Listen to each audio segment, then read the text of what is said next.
Hello student, good morning. ये 9th class के math का चैप्टर 1 का पहला पार्ट का क्वेश्चन है। देखिए, इसमें थ्योरी क्या है, प्राकृतिक संख्या किसे कहते हैं। नेचुरल नंबर, गिनती की संख्याओं को प्राकृतिक संख्या कहते हैं। गिनती की संख्याओं को क्या कहते हैं, प्राकृतिक संख्या कहते हैं। गिनती की संख्याओं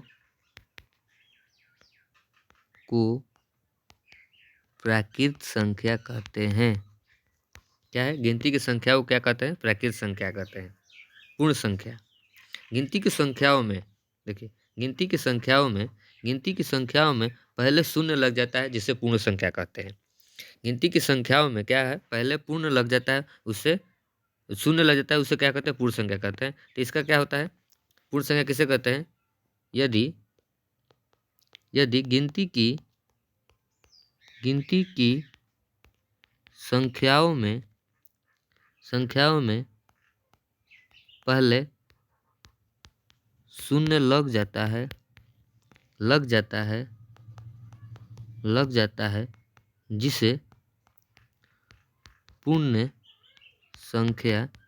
जिसे पूर्ण संख्या कहते हैं। पूर्ण संख्या कहते हैं। गिनती की संख्याओं में पहले शून्य लग जाता है जिसे क्या कहते हैं, पूर्ण संख्या कहते हैं। पूर्णांक संख्या, संख्याओं की ऐसी सूची जो ऋणात्मक और धनात्मक और शून्य के चिन्हों के द्वारा व्यक्त किया जाता है, जिसे क्या कहते हैं, पूर्णांक संख्या कहते हैं। संख्याओं की ऐसी सूची जिसमें धनात्मक हो, ऋणात्मक हो और शून्य हो, तो उसे क्या कहते हैं, पूर्णांक संख्या कहलाते हैं।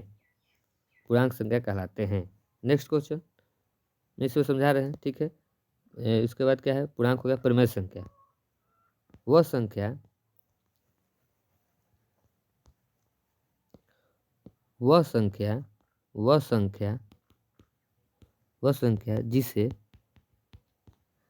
जिसे P बटा Q के रूप में व्यक्त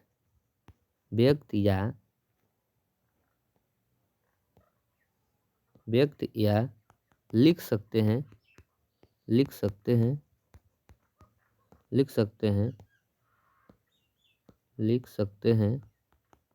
उसे परिमेय संख्या कहते हैं। जैसे 10/5 या 2 या 5 या रूट में 16, क्योंकि इसका वर्गमूल निकल कर 4 हो जाएगा, या रूट में 4 या रूट में 9, यह क्या है, परिमेय संख्या है। तो परिमेय संख्या किसे कहते हैं, ऐसी संख्याओं की सूची जिसे हम P बटा Q के रूप में, जिस संख्याओं को हम P बटा Q के रूप में लिख सकते हैं उसे परिमेय संख्या कहते हैं। अपरिमेय संख्या, वह संख्या जिसे हम P बटा Q के रूप में लिख नहीं सकते हैं, वो क्या कहलाती है, अपरिमेय संख्या कहलाती है। देख लीजिए, वह संख्या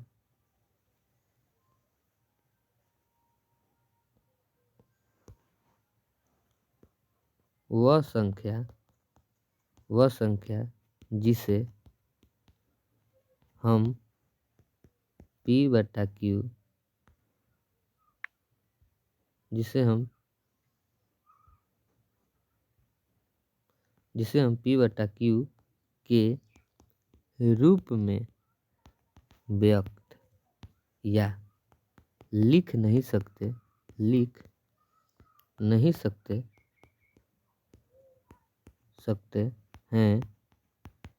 उसे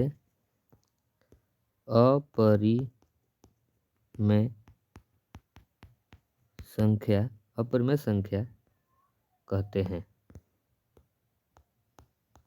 अपरिमेय संख्या कहते हैं। जैसे में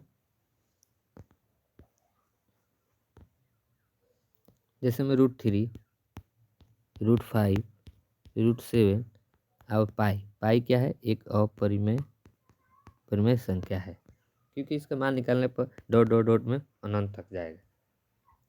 समझ गए।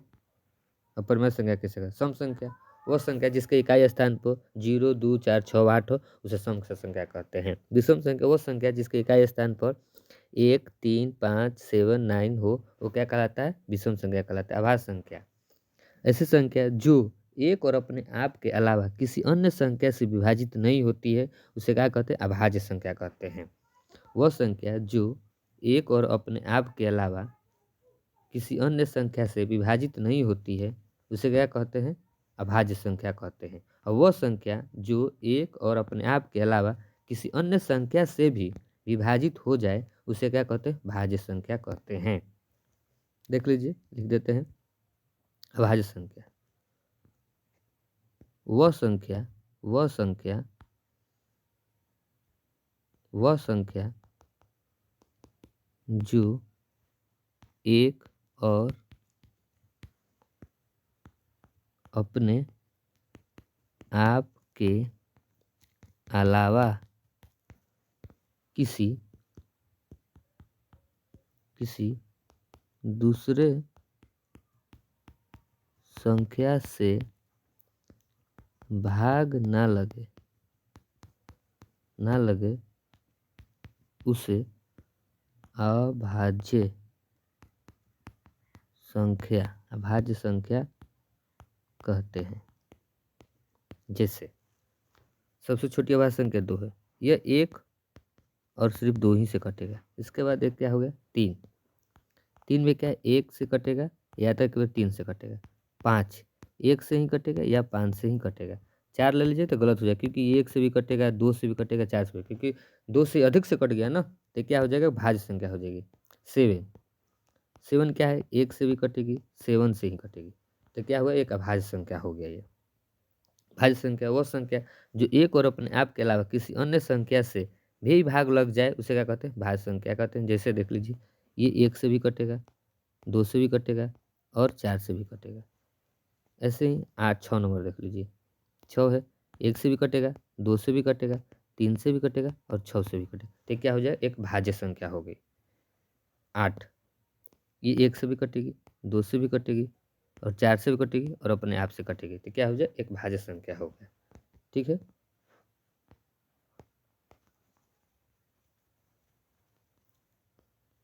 हम आपको क्वेश्चन की तरफ ले जाते हैं। प्रश्नावली 1.1 की पहला क्वेश्चन क्या है? क्या शून्य एक परिमेय संख्या है? क्या इसे आप p बटा q के रूप में लिख सकते हैं जहाँ p और q पूर्णांक है और q इज नॉट 0? तो हाँ, शून्य एक परिमेय संख्या है क्योंकि शून्य बटा में क्या होता है? 1 छिपा रहता है, कि किसी के बटा में छिपा रहता है, जिसे हम क्या p बटा q के रूप में व्यक्त कर सकते हैं। इसलिए यह शून्य एक क्या है? एक परिमेय संख्या है। शून्य क्या है? एक परिमेय संख्या है क्योंकि इसे हम p बटा q के रूप में व्यक्त कर सकते हैं क्योंकि शून्य बटा में 1 छिपा रहता है।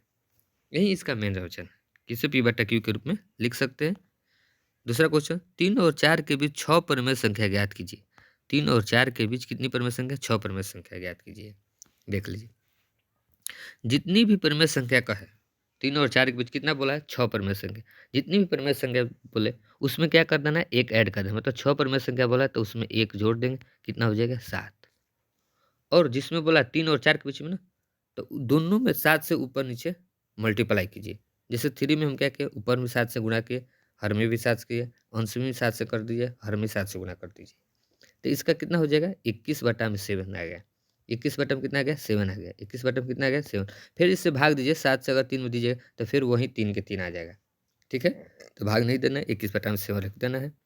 अब देख लीजिए, फिर 4, 3 और 4 के बीच में निकलना है ना, तो 4 में भी क्या करना? ऊपर नीचे 7 से गुणा करना।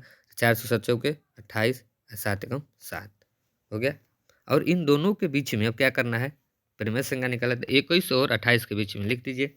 21 और 28 के बीच में मध्य संख्या क्या आ जाएगी?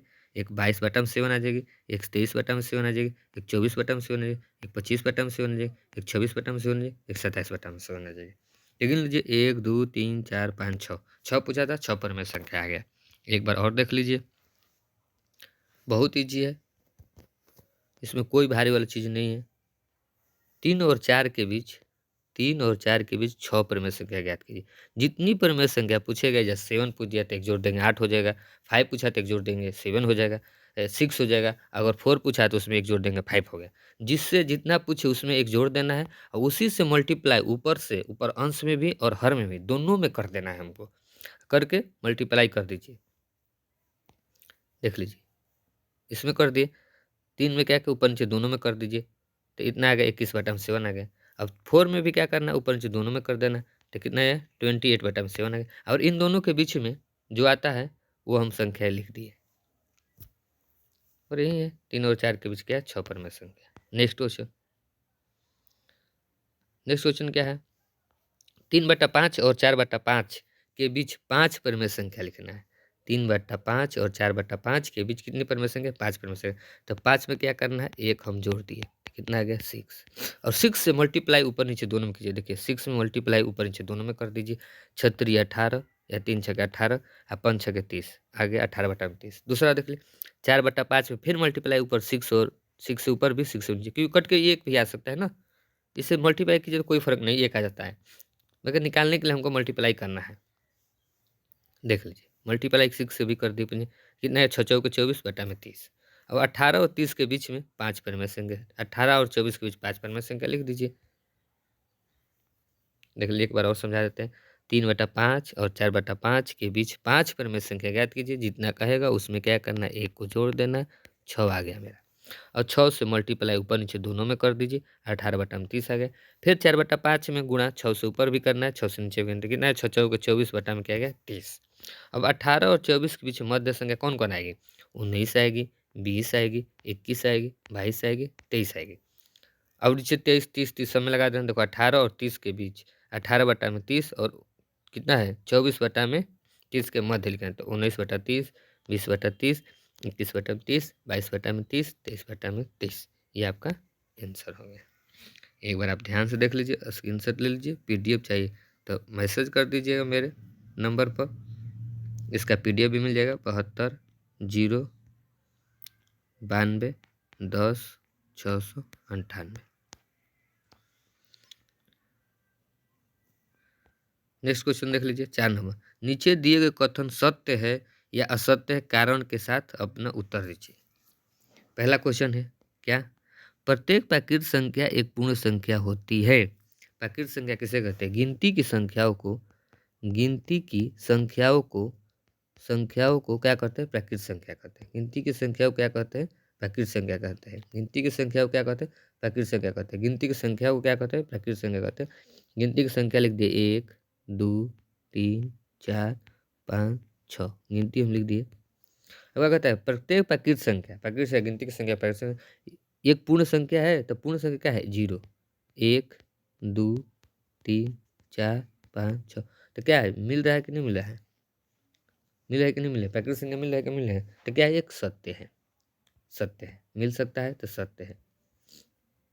क्योंकि क्योंकि पूर्ण संख्या में सभी प्राकृत संख्या शामिल है, क्योंकि पूर्ण संख्या में टोटल प्राकृत संख्या शामिल है। एक बार और अच्छा से आप देख लीजिए, ये प्राकृत संख्या किसे कहते हैं, गिनती की संख्या को प्राकृत संख्या कहते हैं। 2 3 4 5 6 लिख दिए, दो आगे तक बढ़ सकते हैं। ये क्या हुआ, प्राकृतिक संख्या हुआ। अब पूर्ण संख्या देख लीजिए, पूर्ण संख्या में क्या 0 पहले लग जाता है, तो 1 2 3 4 5 6, तो ये पूर्ण संख्या भी प्राकृतिक संख्या में शामिल होगी कि नहीं। यहाँ पर शून्य लिख कर, इसके बाद हम उसके बाद ये अंक नहीं लिखकर यहाँ पर क्या लिख सकते हैं, हम प्राकृतिक संख्या लिख सकते हैं, 0 कोमा प्राकृतिक संख्या लिख सकते हैं। तो ये प्राकृतिक संख्या ना है, तो क्या एक सत्य है। ठीक है, ऐसा करते हैं आप समझ गए होंगे। नेक्स्ट क्वेश्चन 2 नंबर, प्रत्येक पूर्णांक एक पूर्ण संख्या होती है। प्रत्येक पूर्णांक, तो पूर्णांक किसे कहते हैं, जो धनात्मक ऋणात्मक चिन्हों के साथ लिखा जाता है उसे क्या कहते हैं, पूर्णांक संख्या कहते हैं। देखिए धनात्मक ऋणात्मक हो गया, इधर धनात्मक है 0 हो गया। क्या है पूर्ण संख्या, पूर्ण संख्या में क्या है 0 से स्टार्ट होगा, 1 2 3 4 5 6, इसमें ऋणात्मक कहीं बातें नहीं किया है, जबकि इसमें ऋणात्मक हो गया। यहाँ तक तो ठीक है, शून्य से आगे तक का है, इधर का हो जाएगा, मगर ये ऋणात्मक चिन्ह कहाँ से आ गया, तो ये तो मैच नहीं कर पाएगा, तो क्या हो जाएगा, एक असत्य हो जाएगा। एक बार और देख लीजिए, समझा देते हैं। पूर्णांक में -2 से लिख दिए, -2 -3 से लिख देते हैं, -3 -2 जी -1 -1 0 1 2 3। जबकि पूर्ण संख्या क्या होती है, 0 से होती है, 0 1 2 3। जबकि ये माइनस तो छूट गया, माइनस में तो होता है नहीं पूर्ण, तो इसलिए ये प्रत्येक पूर्णांक एक पूर्ण संख्या होती है। तो नहीं, प्रत्येक पूर्णांक, ये पूर्णांक को हम नहीं पूर्ण संख्या नहीं बोल सकते, इधर को बोल सकते हैं, बाकी ये पूर्ण पूर्ण संख्या नहीं बोल सकते, इसलिए क्या है, ये एक असत्य है। नेक्स्ट क्वेश्चन 3 नंबर, इसका 3 देख लीजिए। प्रत्येक परिमेय संख्या, प्रत्येक परिमेय संख्या एक पूर्ण संख्या है। प्रत्येक परिमेय संख्या एक पूर्ण संख्या है। तो प्रत्येक परिमेय संख्या वह संख्या जिसे p बट्टा q के रूप में लिख सकते हैं, वो परिमेय संख्या है। जबकि पूर्ण संख्या 0 1 2 3 4 5 क्या है, एक, ये क्या हो गया, एक पूर्ण संख्या हो गया। p बट्टा q में रूट लिख दिया 16, 16 का एक परिमेय संख्या है। जबकि पूर्ण संख्या में रूट की बातें नहीं कही गई, सीधी सी बात है, देख लीजिए, सत्य है। देख लीजिए, परिमेय संख्या में अन्य कई प्रकार की संख्या आती है जिनका पूर्ण संख्या नहीं हो सकती, पूर्ण संख्या नहीं हो सकती, इसलिए क्या है, ये एक असत्य है। क्या है, ये असत्य है। ला लीजिए, प्रत्येक परिमेय संख्या एक पूर्ण संख्या होती है। प्रत्येक परिमेय संख्या क्या एक पूर्ण संख्या हो सकती है, तो ये असंभव है, ये असत्य है, नहीं भी हो सकती है। 10th क्लास का चैप्टर 1 का 1.1 है। एक बार आप अच्छा से देख लीजिए, ये थ्योरी एक बार देख लीजिएगा तो आपको सब समझ में आ जाएगा। यहीं से मेन है, ये टोटल याद होना चाहिए, समझना चाहिए। ये जो समझ गया वो प्राकृत संख्या, पूर्ण संख्या, प्राकृत संख्या, पूर्ण संख्या, पूर्णांक संख्या, परिमेय संख्या और परिमेय संख्या, सम संख्या विषम संख्या के यहाँ अभी काम नहीं है, भाज्य अभाज्य का भी अभी काम नहीं है, इससे आगे चैप्टर काम है। तो यहाँ तक आप समझ जाइए, तो ये पहला चैप्टर आपको खत्म, इसी पे पूरा है अच्छा खासा। एक बार आप और अच्छा से देख लीजिए, बता देते हैं। p बट्टा q के रूप में लिखते हैं, उसे परिमेय संख्या कहते हैं। तो 0 भी क्या है, एक परिमेय संख्या है। ये जितना पूछेगा निकालने के लिए, उसमें क्या करना है, एक अंक आधा जोड़ देना है, एक अंक जोड़ के ऊपर नीचे मल्टीप्लाई कर देना है, हर और अंश में सेम, उन दोनों के बीच में लिख देना है। ये भी है 5 परिमेय संख्या में 6 से मल्टीप्लाई ऊपर नीचे दोनों में कर देना है, आपका आंसर आ जाएगा। ये सत्य असत्य वाला है। ठीक है, तब जय हिंद जय भारत। नेक्स्ट चैप्टर का आएगा इसके बाद, आप लोग मन लगा कर पढ़िए, टॉप कोचिंग की तरफ से आपको पूरा सहयोग मिलेगी। और सब्सक्राइब और लाइक कीजिए। जय हिंद जय भारत।